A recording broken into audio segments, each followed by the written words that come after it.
बिस्मिल्लाहिर्रहमानिर्रहीम। अस्सलाम वालेकुम स्टूडेंट्स। रूशी पढ़ना।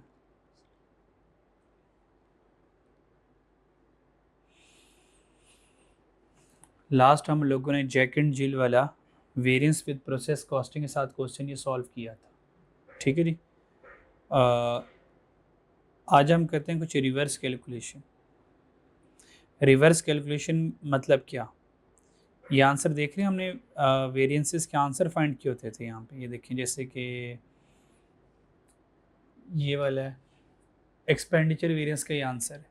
वो अब ये आंसर गिवन करेगा, यहाँ से आपसे एक्चुअल या बजटेड आपसे पूछ लेगा। वो ये फेवरेबल गिवन करके, एक्चुअल गिवन करके बजटेड ओवरहेड पूछ लेगा आपसे। ठीक है।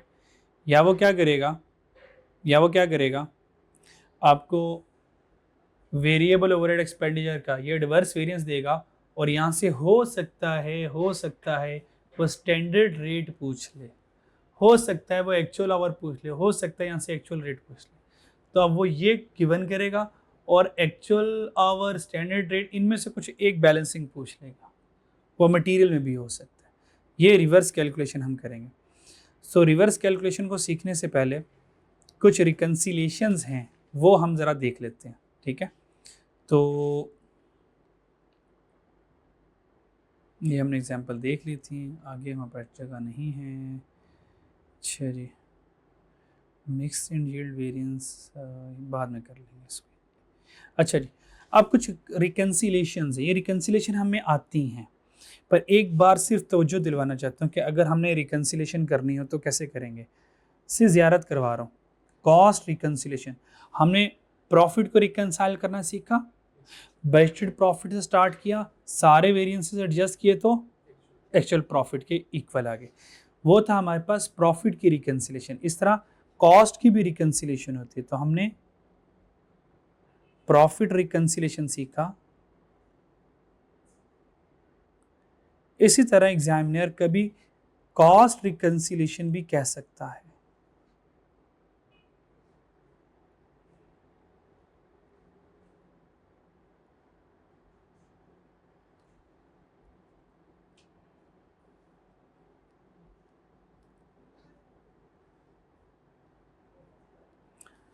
तो जब हमने प्रॉफिट रिकन्सिलेशन सीखा, स्टार्ट किया था, तो हमने कहाँ से स्टार्ट किया था?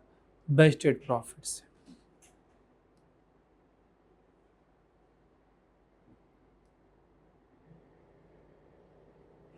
बजटेड प्रॉफिट से हमने क्या किया था? स्टार्ट किया था। फिर जो फेवरेबल वेरिएंस था,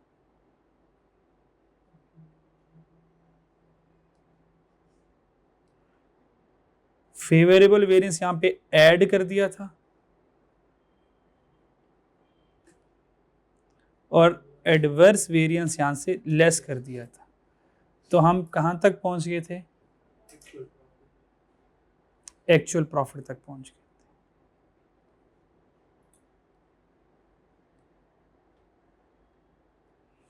यहाँ तक कोई मसला?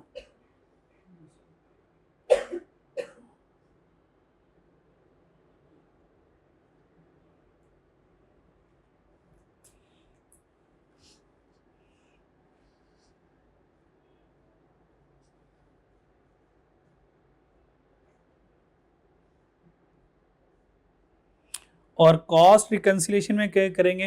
वन बाय वन बता दूं या कंप्रीहेंसिवली बता दूं? वन बाय वन बता दूं या कंप्रीहेंसिव, इसी तरह के शॉर्ट फॉर्म में बता दूं? शॉर्ट फॉर्म बता दूं। कॉस्ट रिकन्सिलेशन हमेशा स्टार्ट होगी एक्चुअल से। कहां से स्टार्ट होगी? एक्चुअल से। यानी कि आप क्या करेंगे?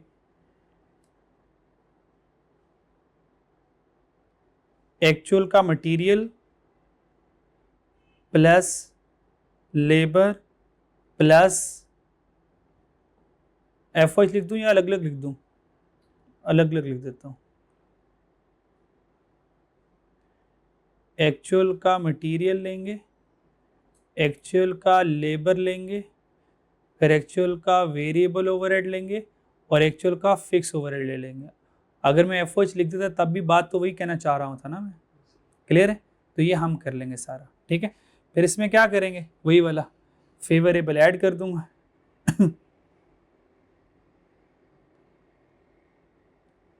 फेवरेबल इसमें ऐड कर दूंगा, एडवर्स माइनस कर दूंगा।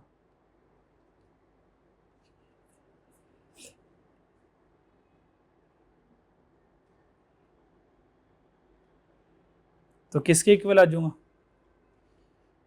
जी, स्टैंडर्ड कॉस्ट के इक्वल आ जाऊंगा या बजटेड कॉस्ट के इक्वल आ जाऊंगा, जो भी आप वर्ड यूज करना चाहें। एक्चुअल कॉस्ट है और यहाँ से मेरे पास स्टैंडर्ड कॉस्ट आ जाएगी, स्टैंडर्ड कॉस्ट के इक्वल आ जाएगा। ठीक है, और मटेरियल में आपको पता है मटेरियल में कौन होगा, फर्दर बता रहा हूँ, मटेरियल में कौन कौन होगा, material price variance, material usages variance. और लेबर में कौन होंगे, तीन होंगे, लेबर में तीन होंगे, price variance, usages variance, sorry usages नहीं, efficiency variance, price variance, efficiency variance और आइडल वेरिएंस, इसके तीन होंगे। और वेरिएबल ओवरहेड के दो होंगे, एक्सपेंडिचर वेरिएंस, एफिशिएंसी वेरिएंस, इसके दो होंगे, एक्सपेंडिचर वेरिएंस और एफिशिएंसी वेरिएंस। और फिक्स के भी दो होंगे, एक एक्सपेंडिचर वेरिएंस और दूसरा वॉल्यूम वेरिएंस।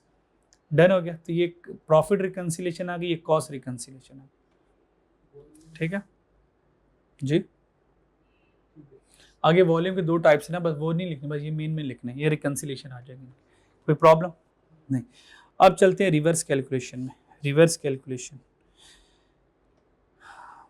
हेडिंग लिखें, ये कुछ छोटी छोटी सी चीज़ें हैं, उनके साथ साथ बस करते रहें।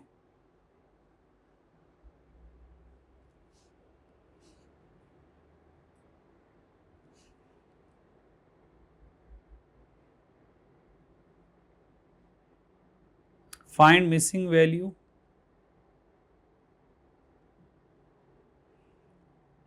by using reverse calculation।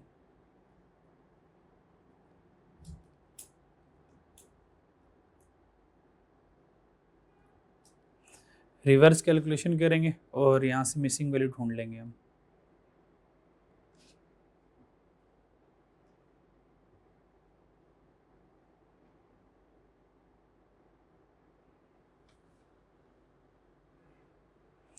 छोटी छोटी एग्जांपल्स करवा देता हूँ, यहाँ पे क्यों नहीं लिखी मैंने यार, चलें छोटी छोटी एग्जांपल्स बना लेते हैं इसकी, फिर उनको छोटी छोटी एग्जांपल से हम क्या करते हैं, सीखते हैं। डन हो गया, चलें जी। क्वेश्चन लिखने हम ये साथ से, क्योंकि मेरे पास लिखा हुआ नहीं है, नोट्स में भी नहीं लिखे हुए, बाद में इनको ऐड ऑन कर लेंगे। क्वेश्चन ये है, फॉर एग्जाम्पल पहले मटीरियल की कुछ मिसिंग वैल्यू कैलकुलेट करना सीख लेते हैं। मान लें कि एक्चुअल मटेरियल यूज्ड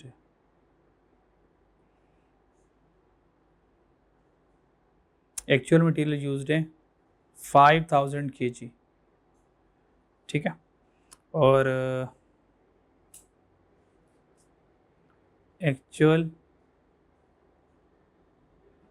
मटेरियल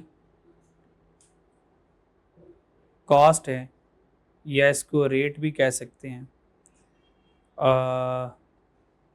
₹20 पर kg है, ये एक्चुअल आ गया। और material price variance is equal to, ये कर लें कि 12,000 फेवरेबल है, फेवरेबल है। फाइंड करनी है स्टैंडर्ड कॉस्ट, रिक्वायरमेंट ये है कि standard cost per KG, standard cost per KG समझ लगती है मैं क्या पूछ रहा हूँ, स्टैंडर्ड रेट पर केजी है, यानी कि ये पूछ रहा हूँ, स्टैंडर्ड रेट पर केजी पूछ रहा हूँ मैं। 2 मिनट हैं, सॉल्व करते हैं ज़रा। और आपको पता है अब वो वाला नहीं लगना, अब इक्वेशन बनानी पड़ेगी आपको, इक्वेशन ये मैंने बताया था, जब रिवर्स कैलकुलेशन आ जाए तो आपको इक्वेशन बनानी पड़ेगी, अप एंड डाउन वाला सिलसिला नहीं चलेगा। करें शाबाश।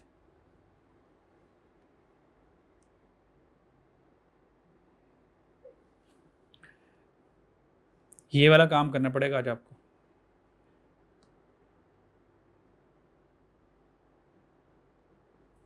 ये वाला, ये देखो, मटेरियल के लिए अप एंड डाउन लिखते थे ना, ये नहीं करना पड़ेगा, रिवर्स कैलकुलेशन में ये करना पड़ेगा आपको। ये इस तरह रिवर्स वेरिएंस में ये करना पड़ेगा, पेज में आके इस तरह आएगा, ठीक है, ये डिज़ाइन चलेगा अब।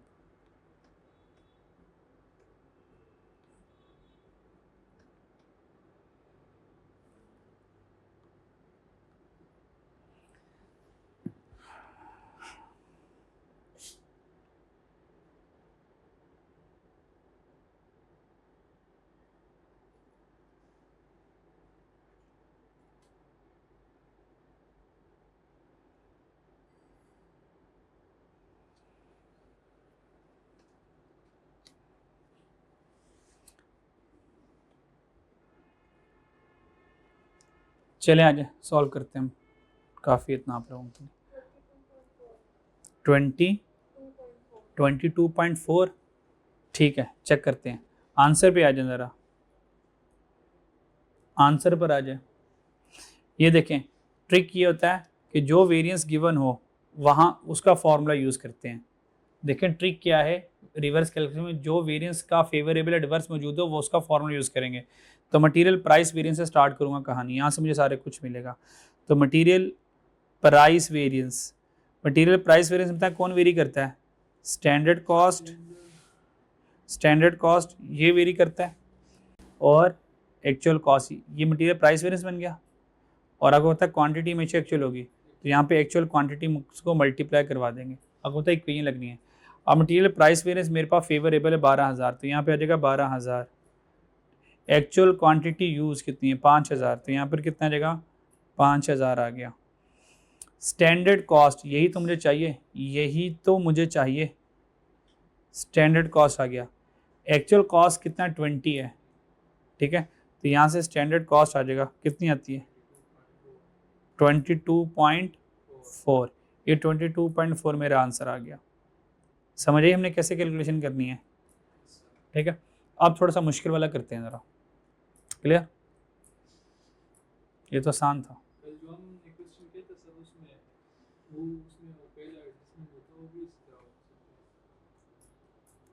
कल वाले सवाल में जैक एंड जिल में कर सकते हो, कर सकते हो। एक और क्वेश्चन आ जाए, ये थोड़ा सोचने वाला होगा। अब ज़रा लेबर का देते हैं। सवाल ये है कि लेबर कॉस्ट वेरिएंस हमारे पास है, लेबर कॉस्ट वेरिएंस है हमारे पास, फॉर एग्जांपल कितना रखते हैं? 20,000। लेबर कॉस्ट वेरिएंस 20,000 फेवरेबल है, ठीक है। और लेबर का रेट वेरिएंस, रेट कितना वेरी कर रहा है?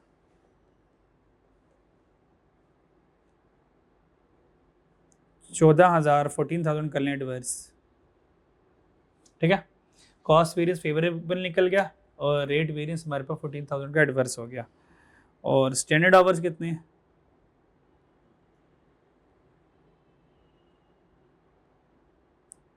स्टैंडर्ड आवर्स आपके पास मान लें कि 3800 हैं, और एक्चुअल आवर्स हैं आपके पास,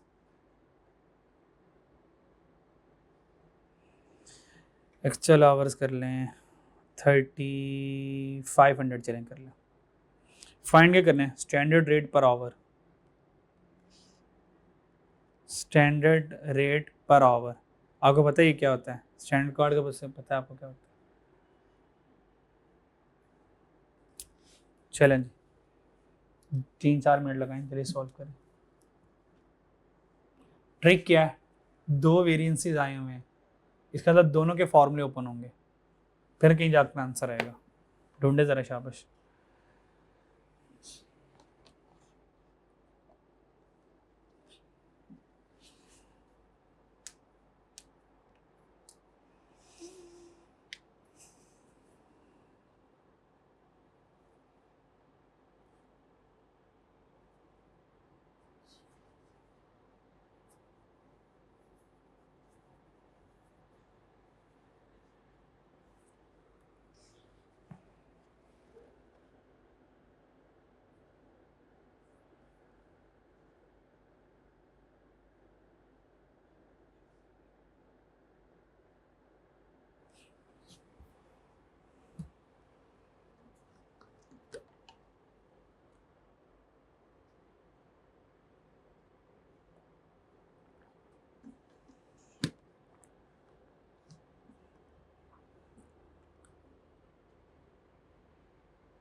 कितना 20 चेक करते हैं, मुझे नहीं पता आंसर क्या, मैंने भी कैलकुलेट करना ही है।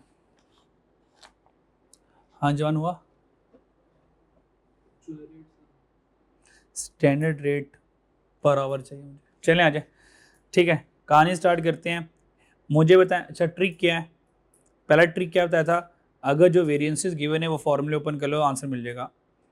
अब मुझे बताएं कि मेरे पास कौन से वेरिएंसेस हैं लेबर के, इन दोनों में से बड़ा वेरिएंस कौन होता है, रेट या कॉस्ट, कॉस्ट। तो यहाँ से कहानी स्टार्ट होगी आपकी, start from the higher variance, क्योंकि हायर के अंदर लोअर एडजस्ट होते हैं, लोअर में हायर एडजस्ट नहीं हो सकता। तो कॉस्ट वेरिएंस से शुरू करते हैं, देखते हैं कहाँ तक बात पहुँचती है हमारी। अच्छा जी, सो लेबर कॉस्ट वेरिएंस में दो वेरिएंस आते हैं, labour rate variance plus labour का एफिशिएंसी वेरिएंस। डन, एक ट्रिक ये बता दिया। दूसरा ट्रिक ये है स्टैंडर्ड रेट, ये स्टैंडर्ड रेट आपको गाइड करेगा कि मैं किस वेरिएंस के अंदर आऊँगा।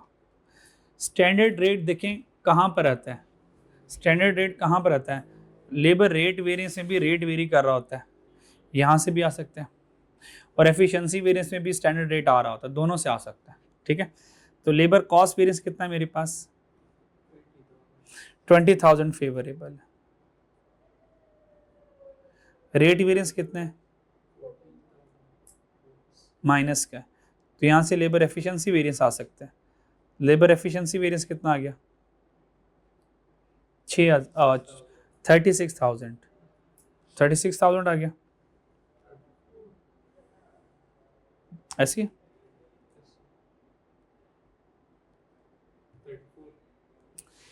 34,000 आ गया। डन हो गया। अब यहाँ से आगे फर्दर हमारी कहानी शुरू हो जाएगी।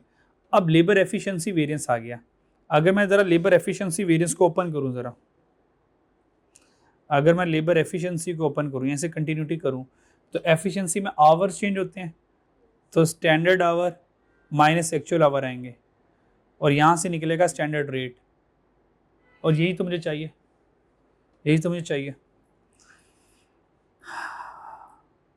लेबर एफिशिएंसी 34,000 आ जाएगा,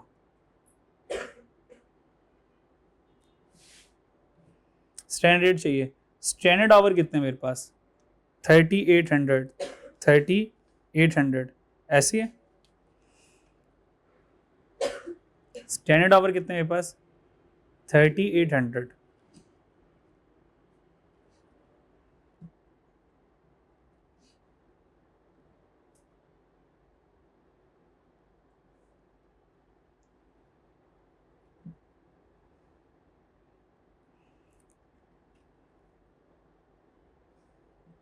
एक्चुअल आवर कितने हैं 3500, तो यहाँ से स्टैंडर्ड रेट निकला गया मेरे पास, कह रहे हैं ज़रा,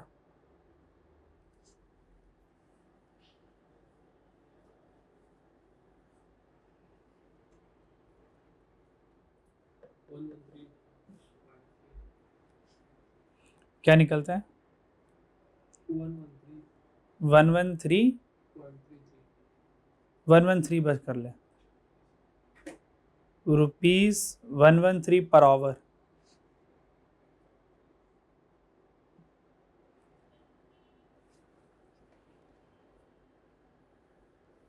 यहाँ तो देखिए कोई मसला है,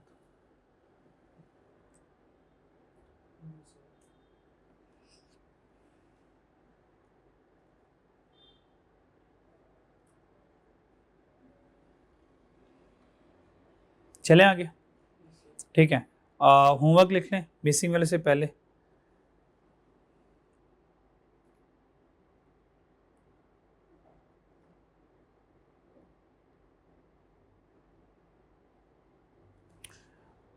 होमवर्क का जो क्वेश्चन, अच्छा ये रिवर्स वाला कैलकुलेशन है, ये रिवर्स वाले से पहले वाला है, Sierra Limited, Sierra Pakistan Limited, ये क्वेश्चन होमवर्क में करके आना है आपने आज, और आज ज़्यादा होमवर्क मिलेगा आपको, कल तो से ज़्यादा होगा। ऑटम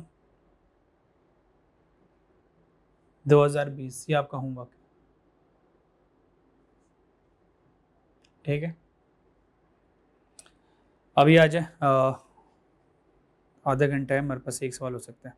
रिवर्स कैलकुलेशन में आ जाए, पास पेपर में आ जाए, वतूल लिमिटेड वाला सवाल होगा रिवर्स कैलकुलेशन वाला। ये मुश्किल सवाल है रिवर्स कैलकुलेशन में, बाकी सारे से हल्के सवाल हैं, तो मुश्किल वाला ही हम पहले कर लेते हैं। स्प्रिंग 10 पर आ जाए।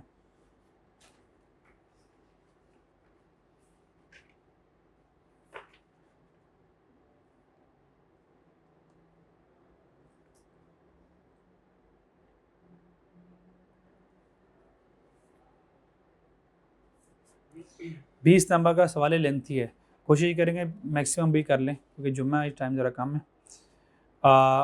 वतूल लिमिटेड वाला और रिवर्स कैलकुलेशन है यहाँ पे।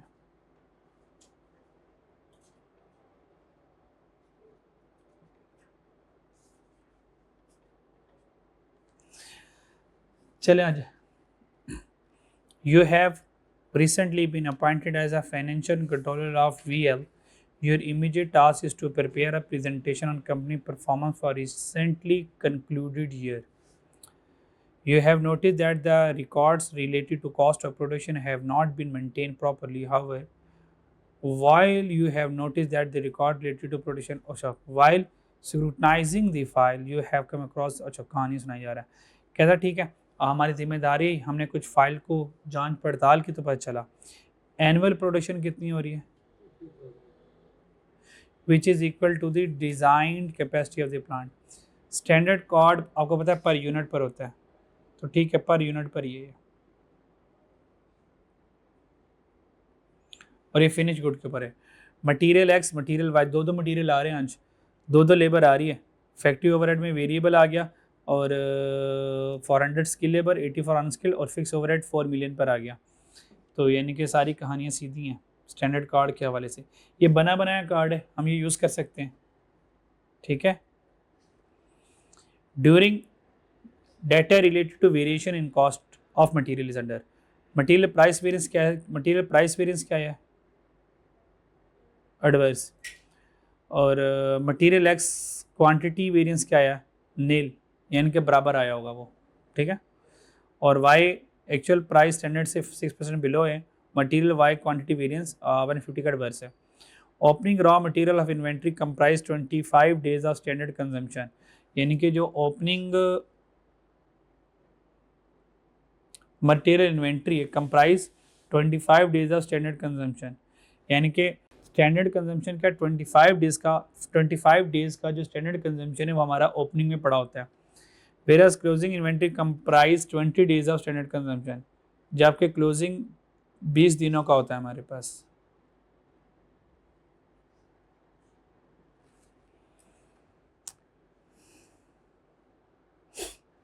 Actual labour rate for skill, ये एक्चुअल लेबर रेट आ गया, ये एक्चुअल आवर वर्कड आ गया by worker 68,000 and the ratio of skill and unskill labour is 3:5। ये स्किल्ड और अनस्किल की रेशियो आ गई, यानी कि इन रेशियोज के ऊपर इसके एक्सपेंस बांटेंगे। Actual variable overhead during the year, ये आ गया, और फिक्स जो है वो 6% मोर देन स्टैंडर्ड होगा, ठीक हो गया। फाइंड करना है actual purchase of each type of raw material. Actual purchase मुझे कैलकुलेट करनी है, क्या कैलकुलेट करनी है, एक्चुअल क्वांटिटी परचेज। तो what to find, actual quantity purchase find करनी है for each type of raw material, यानी कि एक्स की भी एक्चुअल क्वांटिटी परचेज चाहिए और वाई की भी एक्चुअल क्वांटिटी परचेज चाहिए, फिर लेबर और ओवरहेड के वेरिएंसेस चाहिए, ठीक है। पहला काम थोड़ा सा ट्रिकी है, दूसरा काम पुराना वाला है, स्टैंडर्ड कार्ड बना हुआ है, वहाँ से आपने लेबर और वेरिएबल ओवरहेड के वेरिएंसेस, तो लेबर के 2 ओवर और ओवरहेड लिखा हुआ है, तो ओवरहेड अगर लिखा हुआ है तो फिर वेरिएबल ओवरहेड के वेरिएंस भी आएंगे और फिक्स ओवरहेड के वेरिएंसेस भी आएंगे, और लेबर के दो छः वेरिएंस नीचे से आएंगे। पार्ट बी तो हो सकता है, उसमें तो इतनी मुश्किल नहीं होगा, सही है। मसला है पार्ट ए का, वो कोशिश करते हैं कि आधे घंटे में हमसे हो जाए। तो आइए ज़रा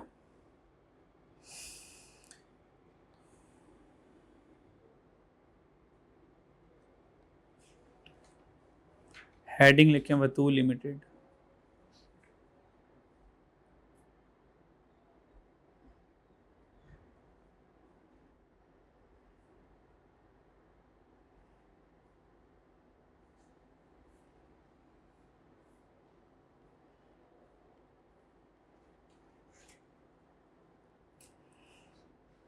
सबसे पहले मटेरियल एक्स को सॉल्व करेंगे, फिर मटेरियल वाई को सॉल्व करेंगे। रिक्वायरमेंट नंबर ए है फॉर मटेरियल एक्स।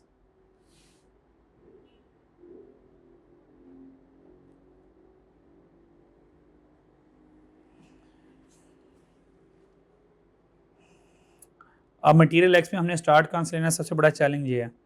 आजा ज़रा मटेरियल एक्स फाइंड करना है, तो वेरिएंसेस में है, कौन सा वेरिएंस पड़ा है मटेरियल एक्स का, एडवर्स। तो मटेरियल प्राइस वेरिएंस का फॉर्मूला यहाँ से मैं ओपन कर दूंगा, ठीक है जी। मटेरियल प्राइस वेरिएंस का फॉर्मूला हम ओपन कर देंगे। तो मटेरियल प्राइस वेरिएंस का फॉर्मूला क्या है,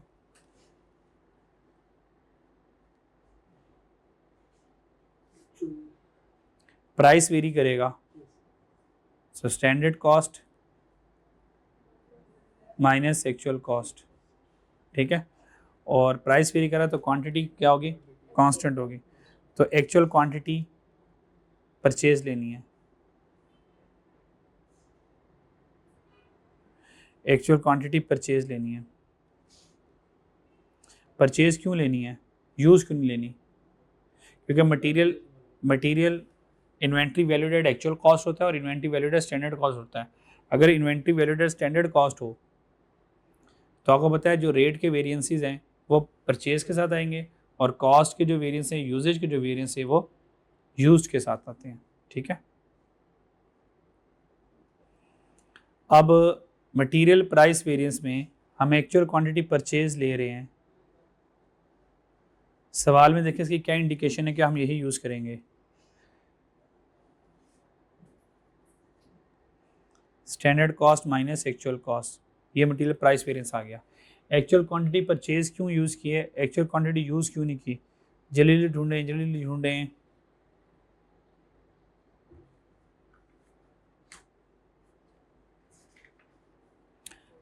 ब्रेक के लगाएं, बस मैं बता देता हूँ। वो कह रहा है opening raw material closing raw material 25 days of standard consumption है। स्टैंडर्ड कंजम्पशन के ऊपर इन्वेंट्री वैलिड हो रही है, ना फाइफो पर हो रही है ना एफ के ऊपर हो रही है, ठीक है। इन्वेंट्री किसके ऊपर हो रही है, स्टैंडर्ड कंजम्पशन के ऊपर हो रही है। अगर स्टैंडर्ड कंजम्पशन के ऊपर हो रही है तो यहाँ से पता चलेगा inventory valued at standard cost है। इन्होंने बताया कि inventory valued at standard cost है।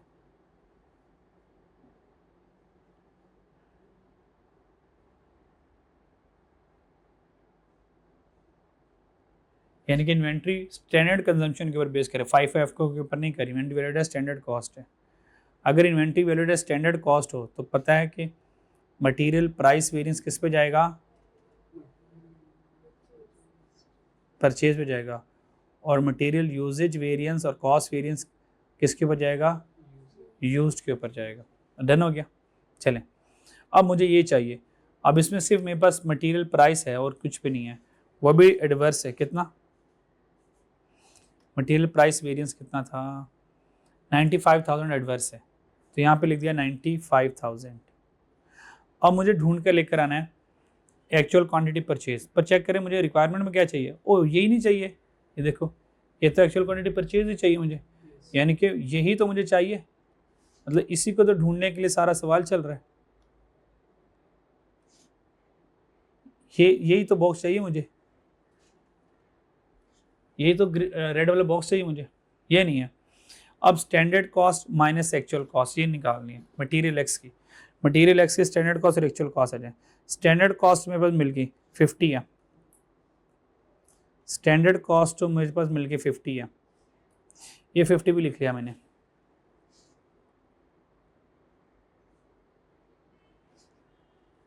ये तो फाइंड करना है, multiply by 50 minus actual cost रह गया मेरे पास। अगर एक्चुअल कॉस्ट आ जाए तो सारा मसले खत्म हो जाएगा मेरे पास, है ना। एक्चुअल कॉस्ट के लिए एक्चुअल डाटा पर आ जाए। ये मेरे पास था, एक्चुअल प्रोडक्शन 50,000 थी, एक्चुअल कॉस्ट कहीं नहीं गिवन, एक्चुअल लेबर रेट है, एक्चुअल नहीं, एक्चुअल कॉस्ट का कहीं दूर दूर तक नामो निशान नहीं है।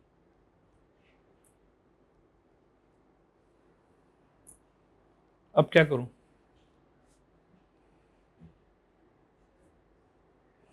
वेरिएंस रिवर्स वेरिएशन ये मसले आएंगे आपको। Not given in question, question में गिवन ही नहीं है, अगर क्वेश्चन में गिवन नहीं है तो ये वाला रूट नहीं लगा सकता मैं, ये वाला रूट नहीं लगा सकता, कैंसिल हो गया ये रूट, चेंज करूँगा अब मैं दोबारा। Material price variance is equal to, proper formula लगाऊंगा मटेरियल प्राइस वेरिएंस जैसे हम लगाया करते थे, कैसे, स्टैंडर्ड कॉस्ट बोलो यार, यही फॉर्मूला होता था ना प्राइस वेरिएंस में, स्टैंडर्ड कॉस्ट और एक्चुअल कॉस्ट,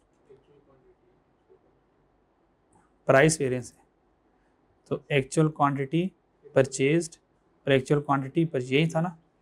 अब इसको ज़रा इक्वेशन में ट्रांसफॉर्म कर लो, तो क्या बनेगा, एक्चुअल क्वांटिटी परचेज्ड जो मुझे चाहिए,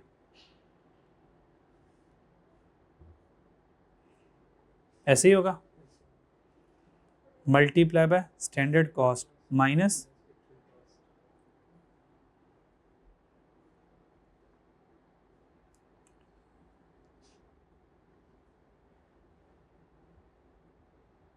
लेंथी हो रहा है लेकिन मैं चाह रहा हूँ कि समझ लग जाए आपको। फिर एक्चुअल क्वांटिटी परचेज्ड, यही वाली दोबारा आ गई, और मल्टीप्लाई बाय एक्चुअल कॉस्ट, ठीक है।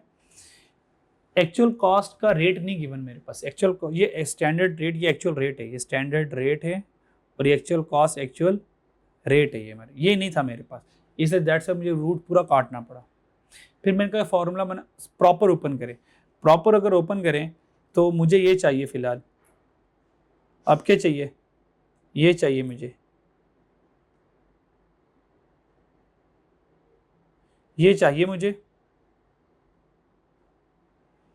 चाहिए मुझे, स्टैंडर्ड कॉस्ट मेरे पास 50 है तो ये चाहिए मुझे, स्टैंडर्ड कॉस्ट मेरे पास 50 है, actual quantity purchase actual cost, ये सारी मेरे पास एक्चुअल मटेरियल कॉस्ट नहीं बन गई, ये तो एक्चुअल मटेरियल कॉस्ट है सारी के सारी, है ना, ये तो एक्चुअल मटेरियल कॉस्ट है, पूरी कॉस्ट ढूंढ के ला सकते हैं हम कहीं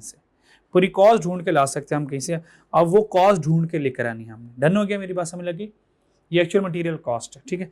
आइए जरा अब इस एक्चुअल मटेरियल कॉस्ट को कहीं से ढूंढ कर लेकर आते हैं और फिर सवाल में पुट करते हैं, ठीक है। अच्छा जी,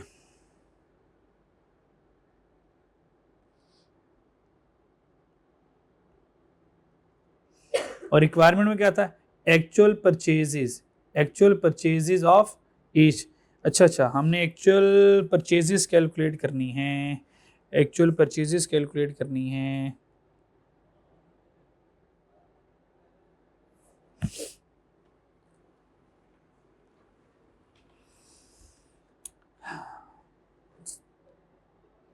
यहां पर है, किधर गया सवाल, एक्चुअल परचेजेस फाइंड करनी है,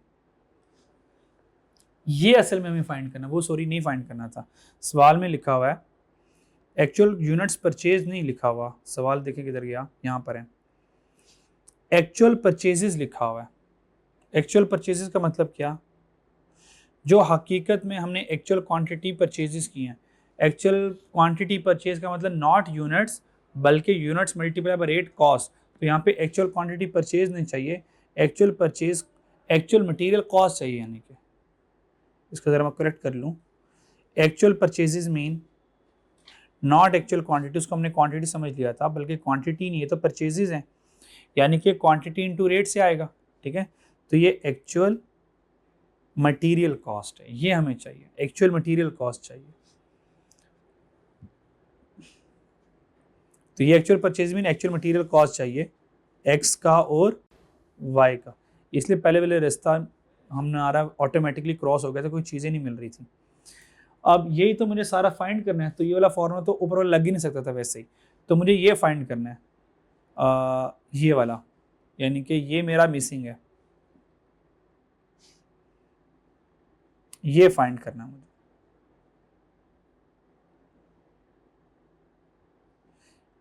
ये फाइंड करना है सारा के सारा, डन, ये फाइंड करना है, क्लियर। अब ये फाइंड करना है, ये मेरी रिक्वायरमेंट है, ये फाइंड करना है, ये फाइंड हो जाए आराम से, और मटेरियल प्राइस वेरिएंस कितना बच्चों, नेगेटिव है, तो यहाँ पर आ गया -95,000, -95,000 आ गया। अगर कहीं से मुझे ये मिल जाए, अगर एक्चुअल क्वांटिटी परचेज मिल जाए तो ये बैलेंसिंग आ जाएगा। अब एक्चुअल क्वांटिटी परचेज को ढूंढ कर लेकर आना, एक्चुअल क्वांटिटी परचेज को ढूंढ कर लेकर आना। एक्चुअल क्वांटिटी परचेज को ढूंढने के लिए हम देखेंगे फर्दर मेरे पास मटेरियल एक्स का और कौन सा वेरिएंस पड़ा हुआ है, मटेरियल एक्स का क्वांटिटी वेरिएंस पड़ा है। अब क्वांटिटी वेरिएंस का सहारा लेते हैं, ठीक है। अब हम ये ढूंढने के लिए आगे चले गए, मटेरियल एक्चुअल क्वांटिटी परचेज ढूंढने के लिए इसे आगे गए, और वहाँ पे हमें पता मटेरियल क्वांटिटी वेरिएंस हमारे पास मौजूद है। सो मटेरियल क्वांटिटी वेरिएंस का फॉर्मूला क्या होता है, कौन वेरी कर रहा होता है, कौन वेरी कर रहा होता है, क्वांटिटी। अगर क्वांटिटी वेरी करिए तो standard quantity minus actual quantity आ जाएगी। डन। तो रेट कौन सा यूज होता है, स्टैंडर्ड का रेट होता है, तो standard cost multiply by standard cost ये यहाँ पे लग गया हमारा। डन हो गया बच्चों। मटेरियल क्वांटिटी 0 है, नील है उसने कहा था, यहाँ पे देख लें एक्स का क्या वेरिएंस, नील 0। अब यहाँ पे रुके, ये जो एक्चुअल क्वांटिटी हमने यहाँ पे जो एक्चुअल क्वांटिटी यूज करनी है कौन सी लेनी है, क्वांटिटी वेरिएंस है, यानी कि यूजेज वेरिएंस है। तो यहाँ पर क्या आ जाएगा, यूज्ड आएगा, यहाँ से मटेरियल कौन सा आएगा, यूज्ड आएगा। डन बच्चों। सवाल बिखरता जा रहा है, लेंथी होता जा रहा है। और आपको पता है स्टैंडर्ड क्वांटिटी कभी भी खुद से नहीं आती, ये तो actual unit multiply by standard KG से आता है, actual unit multiply standard KG से आएगा।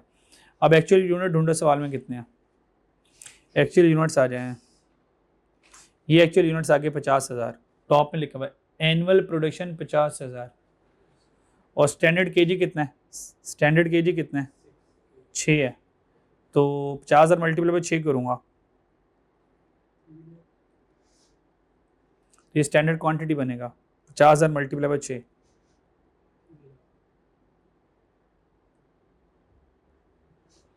तो 50,000 मल्टीप्लाई बाय 6 ये स्टैंडर्ड केजी बन गया, और स्टैंडर्ड रेट क्या है पर यूनिट में 50 है, ऐसे है, तो मल्टीप्लाई बाय कर दूंगा 50, ये यहाँ से तो ये आ जाएगा। डन। एक्चुअल क्वांटिटी यूज चाहिए मुझे, actual quantity use, actual quantity ना यूज्ड में है ना परचेज में, ये दोनों नहीं है। तो यहाँ से भी जो मेरे पास बैलेंसिंग वैल्यू निकलेगी वो ये निकलेगी, ये बैलेंसिंग वैल्यू निकलेगी, यहाँ से ये निकलेगा, ये ढूंढना है, ये तो नहीं है, इसको एक्स कह लें या एक्चुअल क्वांटिटी यूज कह लें, और मल्टीप्लाई बाय स्टैंडर्ड कॉस्ट कितनी है 50, ये 50 आ गई। यहाँ तक देखिए मेरी बात समझ लगती है ज़रा, ये मैंने क्या किया, सारा कहानी यहाँ से स्टार्ट की थी, और actual quantity, actual material cost ये सारा डब्बा फाइंड करना है। एक्चुअल क्वांटिटी परचेज गिवन नहीं था, तो मैंने क्वांटिटी वेरिएंस को ओपन किया और वहाँ से मैं एक्चुअल क्वांटिटी यूज तक पहुँच गया। ये देखें, ये वाली कैलकुलेशन समझ आती है मेरी कि नहीं आती, नहीं आती, आ जाती है। अगर यहाँ से एक्चुअल क्वांटिटी यूज फाइंड करें तो बताएं क्या आता है, बैलेंसिंग कैलकुलेट करके एक्चुअल क्वांटिटी यूज्ड बता सकते हैं।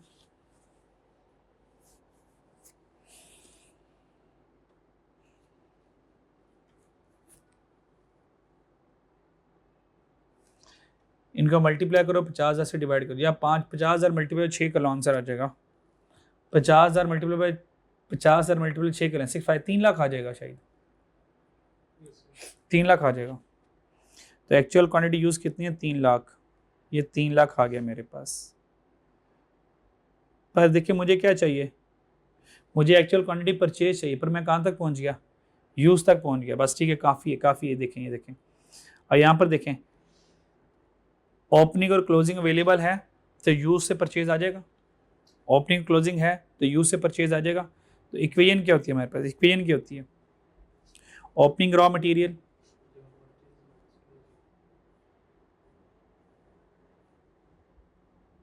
Opening raw material plus actual quantity purchased minus closing raw material, तो क्या आ जाएगा एक्चुअल क्वांटिटी यूज्ड आ जाएगी। ये इक्वेशन होती है, ये देखें, ये इक्वेशन होती है, ये इक्वेशन यूज करते हैं ना। तो ठीक है, यहाँ से एक्चुअल क्वांटिटी परचेज बैलेंसिंग निकालनी है, यूज कितनी है मेरे पास 3 लाख, तो 3 लाख को यहाँ पे लिखते हैं, ओपनिंग रॉ मटेरियल पर हैं। ओपनिंग रॉ मटेरियल को क्या कह रहा है, कह रहा है ओपनिंग रॉ मटेरियल हम स्टैंडर्ड कंजम्पशन का 25 डेज रखते हैं, स्टैंडर्ड कंजम्पशन का 25 डेज रखते हैं, यानी कि स्टैंडर्ड कंजम्पशन में जितनी भी हम मटेरियल यूज करते हैं उसका 25 डेज तक हम क्या करते हैं, अपने पास ओपनिंग रखते हैं। नंबर ऑफ डेज कितने हैं मेरे पास सवाल में, नंबर ऑफ डेज है मेरे पास 365 भी यूज कर सकते हो और 360, कहीं पे वर्ड लिखा हुआ evenly through out the year, evenly,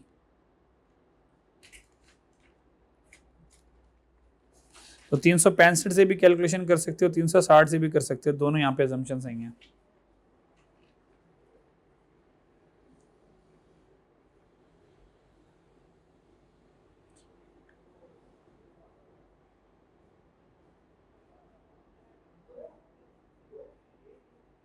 जी 365 से कर लें या 360 से कर लें, 365 से कर लें। आई के को सोल्यूशन में जल्दी से देखो, 365 से किया हुआ, 360 से किया हुआ, एग्जाम में दोनों चल जाते हैं अगर मेंशन ना हो। अगर इवनली लिखा हो तो फिर 360 दिन यूज होते हैं। आई कैप का सोल्यूशन 365 से, कहीं इवनली का वर्ड तो नहीं कहीं लिखा हुआ, नहीं है, ठीक है 365 से कर लें, कुछ भी कर सकते हैं, इसमें इशू नहीं है। 365 दिन यूज करें, 360 दिन यूज करें, डजेंट मैटर।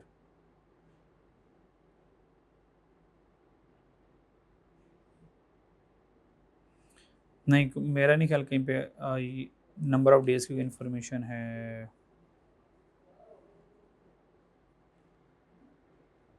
ठीक है 365 भी कर लेते हैं, 365 डेज, 360 से करो तो भी कोई मसला नहीं आता। इस ये कभी एग्जामिनर खुद 365 करेगा, कभी 360 करेगा वो। आए ज़रा, अच्छा अब मुझे बताएं स्टैंडर्ड कंजम्पशन कितनी है, हम नॉर्मली यूज़ कितना करते हैं, हम नॉर्मली यूज़ कितना मटेरियल करते हैं। सबसे पहले तो ये देखना कि नॉर्मली हमारा यूज़ कितना है। नॉर्मली हम जो एक्चुअल मटेरियल यूज़ करते हैं वो करते हैं 3 लाख, ये हम एक्चुअल क्वांटिटी यूज़ करते हैं। कहता है इसका 25 दिन का हम क्या करेंगे, ओपनिंग रखेंगे, और इसका 20 दिन का क्या रखेंगे, क्लोजिंग रखेंगे। डन हो गया, तो ये सब रखती है। ये 3 लाख, ये 3 लाख नहीं है, एक्चुअल क्वांटिटी यूज है ना, ये है, ये स्टैंडर्ड क्वांटिटी, ये 3 लाख है, ये वाला नहीं है, ये वाला, इसकी बात कर रहे हैं। यानी कि ओपनिंग रॉ मटेरियल कैसे आता है, स्टैंडर्ड क्वांटिटी का 25 दिन, वो बाय चांस 3 लाख सेम आ गया, पर आपने स्टैंडर्ड क्वांटिटी का वो 30 दिन उठाने हैं। यहां पर आ जाए, ओपनिंग रॉ मटेरियल कैसे आएगा बच्चों, ओपनिंग रॉ मटेरियल क्या आएगा, स्टैंडर्ड क्वांटिटी का 25 दिन आउट ऑफ 365 डेज, ये ऐसे आया। ठीक है, और स्टैंडर्ड क्वांटिटी आपका ये 3 लाख, ठीक है, और एक्चुअल क्वांटिटी, और यहां से अगर इसको फर्दर सॉल्व करें तो क्या बनेगा, 3 lakh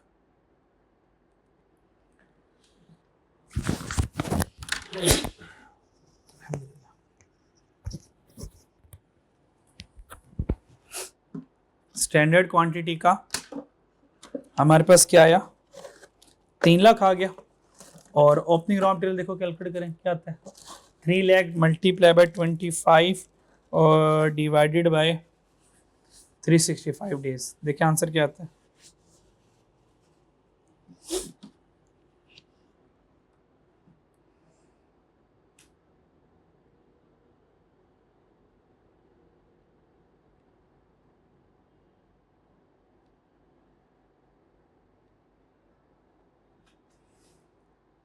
plus actual quantity purchase minus closing निकलेगा, स्टैंडर्ड क्वांटिटी का 20/365, तो यहाँ से जगह 3 लाख इज इक्वल टू, इसका आंसर बताएं क्या आता है, 3 lakh multiply by 25 divide by 365। जी इसका ये सारा सॉल्व कर सकते हो वन टाइम पे, सारा सॉल्व हो सकता है वन टाइम पे, बट डायरेक्ट आंसर बताओ फिर।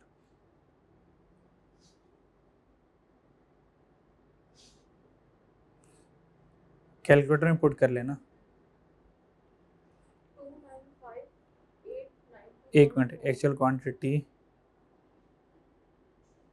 परचेज, क्या आंसर आया? 295,890 kg। अगर डेसिमल में आ रहा है बस रहने दें, बस kg राउंड ऑफ करें। ये एक्चुअल क्वांटिटी परचेज मिल गया, इसको उठा के ऊपर ले जाएं। ये यहाँ पर आ गया, एक्चुअल क्वांटिटी परचेज मिल गई हमें, ठीक है। इसको उठा के इधर रखा हमने।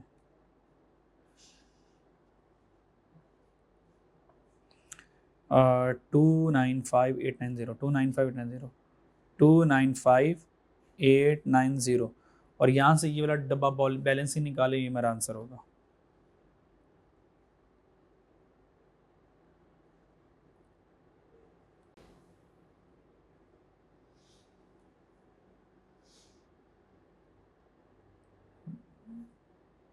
आंसर बताएं क्या आता है।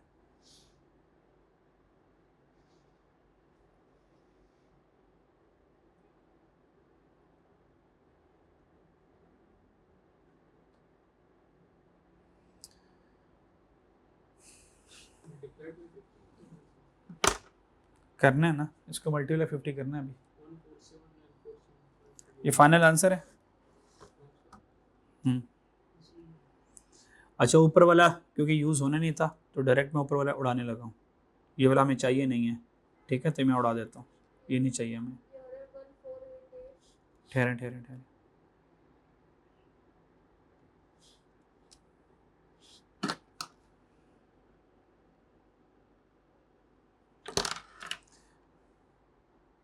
सम टाइम ना चीज़ें समझाने के लिए गलत करना पड़ता है।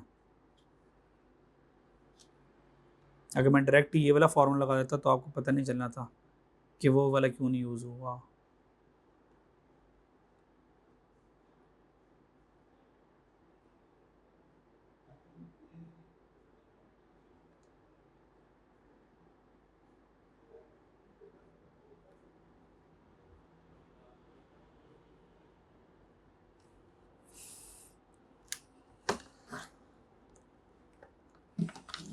अच्छा जी,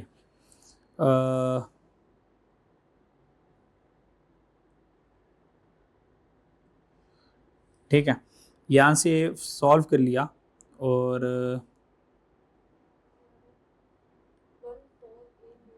एक मिनट, इसको ढूंढने के लिए हम यहाँ पे आए थे, यहाँ पे आए थे, ठीक है, और ये हमें मिल गया था यहाँ से, ठीक है जी। अच्छा, अब यहाँ से हमारे पास इक्वेशन ये बन गई थी। सारी इक्वेशन यहाँ पे दोबारा लिख रहा हूँ, बल्कि क्या लिखना है, -95,000 ये यहाँ से आ जाएगा एक्चुअल क्वांटिटी परचेज, बस आंसर आ जाएगा एक्चुअल क्वांटिटी, सॉरी क्यों बार बार ये लिख रहा हूँ, actual quantity purchase into actual cost, यहाँ से आ जाएगा। क्या आंसर आता है? 1488,9500, ठीक है, तो ये हमारे पास आंसर आ गया। ये है एक्चुअल मटेरियल कॉस्ट, तो ये मेरा आंसर आ गया, ये आंसर है मेरा, ठीक है। अभी ये मटेरियल एक्स निकला है, अभी मटेरियल वाई जिंदा है। मटेरियल वाई नॉर्मली जल्दी हो जाएगा, इतना मसला नहीं है। 5 मिनट है। मटेरियल वाई में आ जाए ज़रा यार।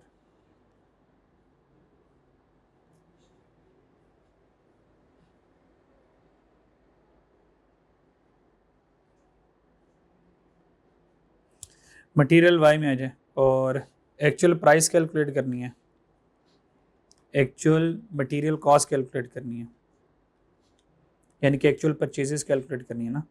तो एक्चुअल परचेजेस यानी कि एक्चुअल मटेरियल कॉस्ट, ये हमें कैलकुलेट करना है। तो formula, actual material cost calculate करनी है तो actual quantity purchased multiply by actual cost, यही चाहिए मुझे, ये चाहिए मुझे। अच्छा जी, एक्चुअल क्वांटिटी परचेज्ड कितनी है, अभी हमने सॉल्व की। एक्चुअल क्वांटिटी परचेज वो तो एक्स की है, वाई की देखते हैं कितने, वाई की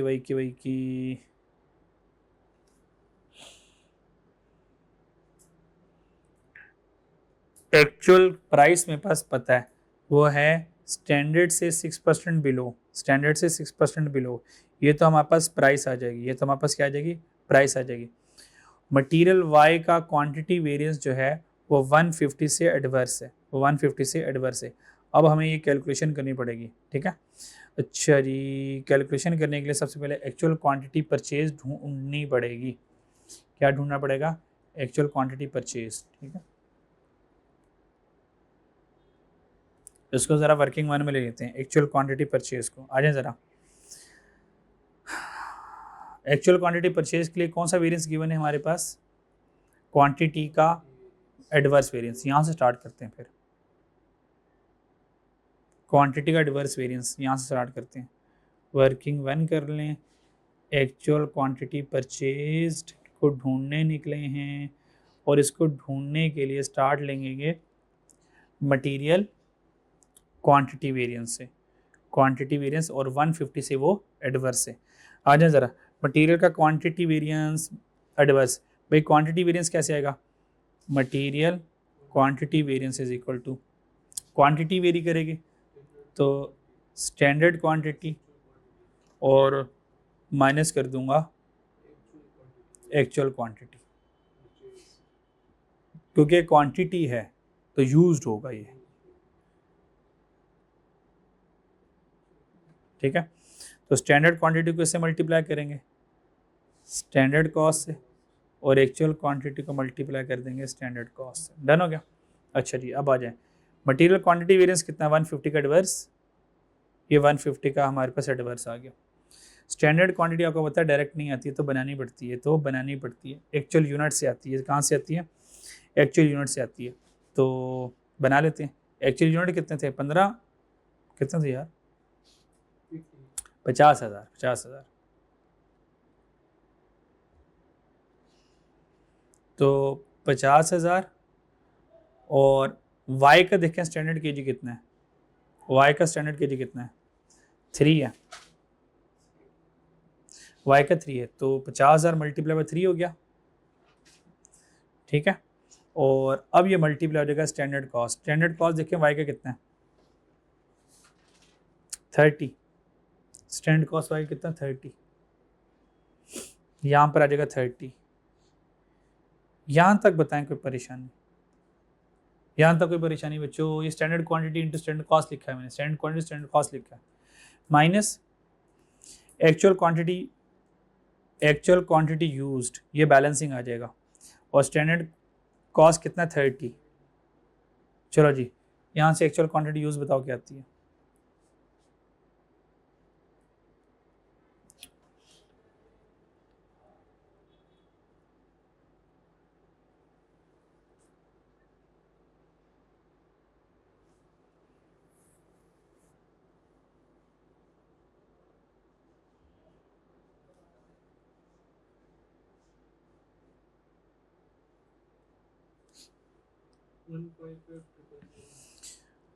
one five five triple zero K G, ये मेरे पास एक्चुअल क्वांटिटी यूज्ड आ गई, ठीक है। अब वही वाली पुरानी वाली इक्वेशन यूज़ करें, actual quantity use is equal to opening raw material plus actual quantity purchase minus closing raw material. Done हो गया। एक्चुअल क्वांटिटी आ गया 155,500, और रॉ मटेरियल है स्टैंडर्ड क्वांटिटी के ऊपर। स्टैंडर्ड क्वांटिटी कितना है, 50,000 इंटू 3, 1.5 लाख है आज, आज कितना हमारे पास, 1.5 लाख है। तो ये क्या रेट बनेगा, 1.5 लाख मल्टीप्लाई बाय 25/365, और ये बनेगा 1.5 लाख इंटू 20/365, ठीक है। सारे को सॉल्व डायरेक्ट कर लें, और यहाँ से आ जाएगा एक्चुअल क्वांटिटी परचेज्ड जो हमें चाहिए था।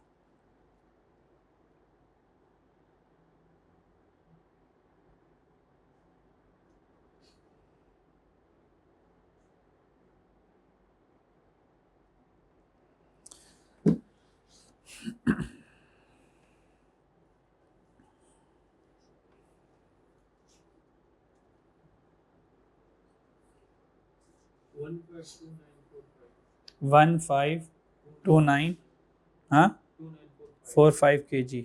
ठीक है, ये मुझे चाहिए था, मिल गया। सवाल में ले जाएं, ऊपर ले आए। 152945 और एक्चुअल कॉस्ट कितनी है? एक्चुअल कॉस्ट कितनी बच्चों? एक्चुअल कॉस्ट कितनी बच्चों?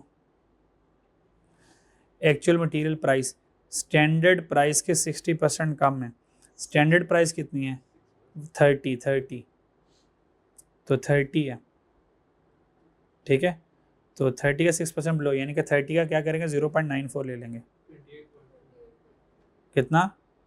28.2। डन होगा। क्या आंसर आया? 28.2। और एक कैसे आया? 30 का 0.94 से आया। आंसर क्या आता है मल्टीप्लाई करने के बाद? एक मिनट ₹431,049 ये मेरे पास आंसर आ गया। कोई मसला तो नहीं है? तो इसमें मसला आया था हमें बस एक्स में। तो समटाइम अगर एक वेरिएंस से काम नहीं चला तो आपको दूसरे वेरिएंस में जाना पड़ेगा, ठीक है। जितने वेरिएंसेस फेवरेबल रिवर्स होगी उनको ओपन करना पड़ेगा, फार्मूलास को भी देखना पड़ेगा कि ये फार्मूला मुझे दूसरी ये चीज़ दूसरे फार्मूला से कहाँ से मिल सकती है, ठीक है। ये मैंने सिर्फ पार्ट ए सॉल्व किया। पार्ट बी, ये जो हमने भी कॉन्सेप्ट पढ़ा रिवर्स कैलकुलेशन का, वो पार्ट ए है। पार्ट बी पुराना काम है, इसमें मेरा कोई कमाल नहीं होगा। ये पार्ट बी आपने खुद फड़काना जाके। डन हो गया, ये करेंगे। पार्ट बी आपका होमवर्क है, इसके अलावा होमवर्क ले ले। रिवर्स कैलकुलेशन डन, बस ये ही सवाल करवाना था, बाकी सारे अब सवाल आप खुद करेंगे, ठीक है। रिवर्स कैलकुलेशन में आज आपने एक सियारा वाला करना है, एक हो गया। दूसरा वाला आज करना, बाकी कल 2 होमवर्क दूंगा। दूसरा आपने करना है, ये होमवर्क नोट कर लें। पहले नंबर आप करेंगे हेक्सा लिमिटेड वाला, हेक्सा लिमिटेड वाला ऑटम 2008, ये सारे आपने करने हैं। फिर उसके बाद आप करेंगे कल, ये कल का होमवर्क आपके पास आएगा, स्पेन लिमिटेड वाला और स्प्रिंग बाइस।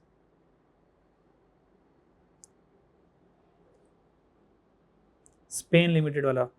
तीसरा करेंगे दोबारा हेक्सा लिमिटेड वाला, ये 14 में आया था,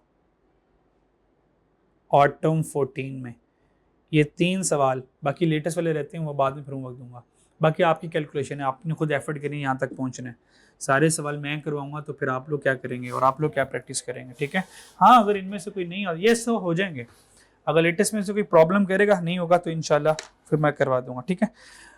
ये लाजमी, ये वाला लाजमी करके आइएगा कल, क्योंकि मुझे इसमें कॉन्फिडेंस चाहिए। अगर ये आ गया तो ये ऑटोमेटिकली हो जाएंगे, क्योंकि इस सवाल के ऊपर 2 सवाल एग्जामिनर ने बाद में दिए आपसे। 8 वाले, इस 8 वाले के ऊपर ये स्पेन भी आया हुआ है, हेक्सा भी आया हुआ है। डन हो गया।